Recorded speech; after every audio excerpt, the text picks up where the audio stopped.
Hey guys, I want to talk to you about mind control. Uh, Ray and I were having a conversation, and we were discussing what goes on in our minds and what's our heart filled with, and then what comes out of our mouth, and how that defines our day, our attitude, and our behavior, and then our habits. And we were talking about that, and then soon after he went into the office, and a video from Dr. Williams popped up in his LinkedIn account, and he watched it and he says, this guy just said what we were just talking about.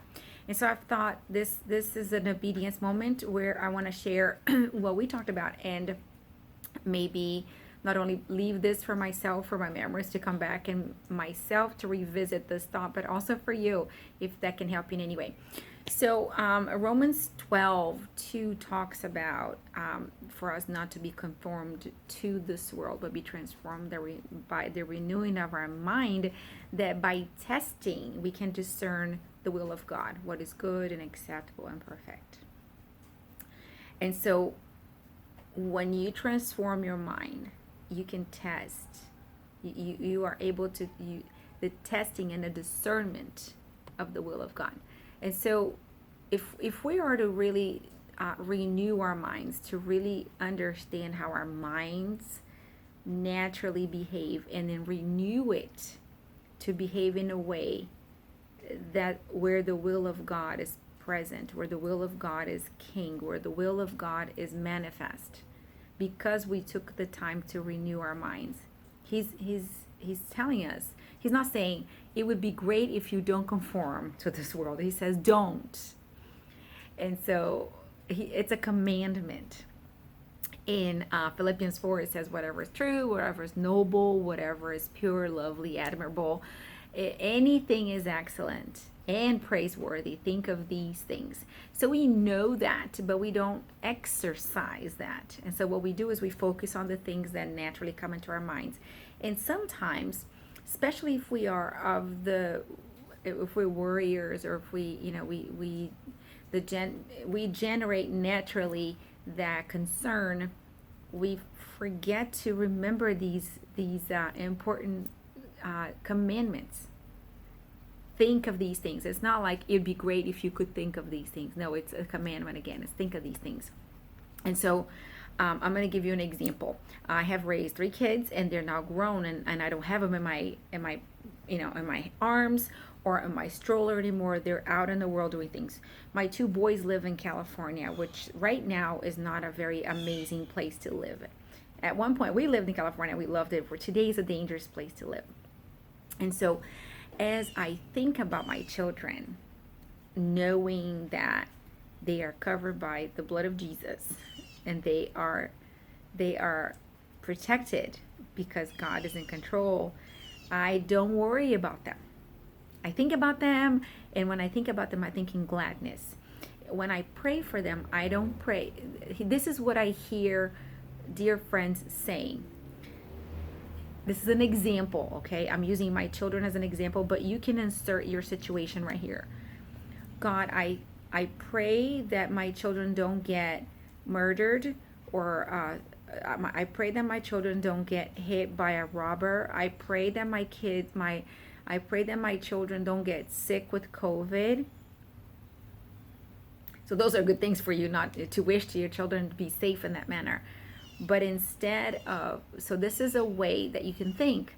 Another way that you can pray for those same graces of God towards your children would be, God, I pray that my children are safe. I pray that my children are covered with your spirit. I pray that they're healthy. And when you pray, and when you think, and when you put those thoughts into your mind, your whole physiology is different, because you're not thinking of the negative part of what could happen to them, but you are proclaiming the blessings. Same thing goes for your business, for your relationship with your friends, with your spouse. When you think of those things, and when when your mind is free to think and create thoughts, you are to renew your mind. You are not to think as a worry person, as a concerned person, but think as a blessing person. You want to call out, you want to say with your mouth things that you want to happen, not things that you don't want to happen.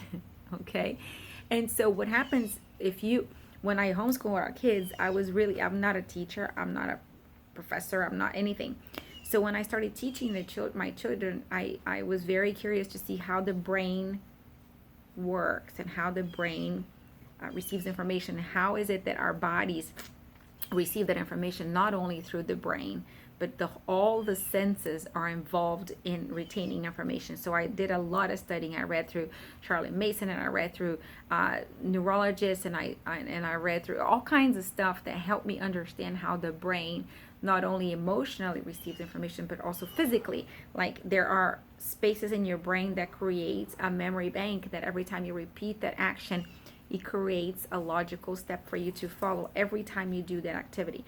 And so I would encourage you to retrain your brain, renew your mind by creating those stops. Every time your brain goes towards the negative, goes towards proclaiming the things that you don't want happening, stop right there. And whatever is true, whatever is noble, whatever is lovely, whatever is right, whatever is admirable, those are the things to be proclaimed, because whatever our heart is filled with, that's what's going to come out of our mouth. And so when you say those things, or when you even think those things, and you give your mind time to develop that video. So let's say I'm talking to you and I'm worried about one of my sons, and I say, God, I hope that they don't. I hope that they don't. My brain is taking time to develop that movie, and there's a memory bank in somewhere in my subconscious that movie is going to be stored at. And when my heart becomes worried about my children, that movie is going to play in my head. And I know you can relate to what I'm saying right now. And so what we want to do is we want to train our minds to be renewed. So then whatever is noble, whatever is lovely, whatever is true, those are the things that are being thought. And so don't conform yourself to the world. Transform our minds so that we can test and discern what is the will of God. And so that's my encouragement for you today. If you have not yet taken the time to train your brain, train your mouth, train the time that you spend in your mind creating things that may never happen. Worrying is not going to make it any better or solve any problems, but proclaiming the things that you want and imagining in your mind the good movies that can be achieved for you and for the people in your life will help you create those environments and create those moments for you. So that's an encouragement for you for today. Mwah. Ciao.